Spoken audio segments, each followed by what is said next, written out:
2 पे आते हैं। Which of the following pairs of ions are isoelectronic and isostructural? isoelectronic भी हैं और isostructural भी हैं। तो देखिए, जो SO3 होता है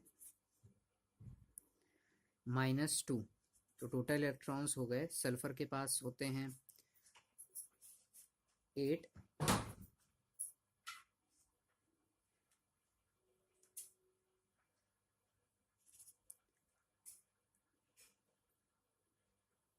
का ऑक्सीजन के पास भी होते हैं 8 + 8 × 3 प्लस 2 इलेक्ट्रॉन एक्स्ट्रा हैं, तो 24 + 2।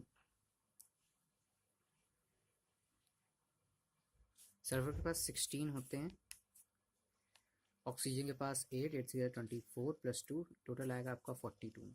ऐसे ही ClO3 माइनस का जब निकालेंगे, क्लोरीन के पास 7 प्लस ऑक्सीजन के पास 8, 8 से 24 प्लस 1, तो ये बनेगा जाके आपका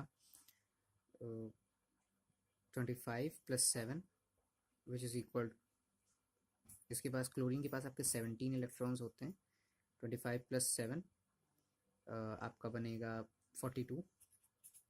इसलिए इन दोनों में इलेक्ट्रॉन्स बिल्कुल सिमिलर होंगे, इसलिए जो आपका सेकंड ऑप्शन दिया गया है वो बिल्कुल सही है। और दोनों की ही जो sp3 आएगी हाइब्रिडाइजेशन, sp3, इसमें भी sp3 होगी, 1 क्लोरीन 3 ऑक्सीजन, sp3, और साथ ही साथ पिरामिडल स्ट्रक्चर बनेंगे, यानी कि टेट्राहेड्रल स्ट्रक्चर बनेंगे दोनों में।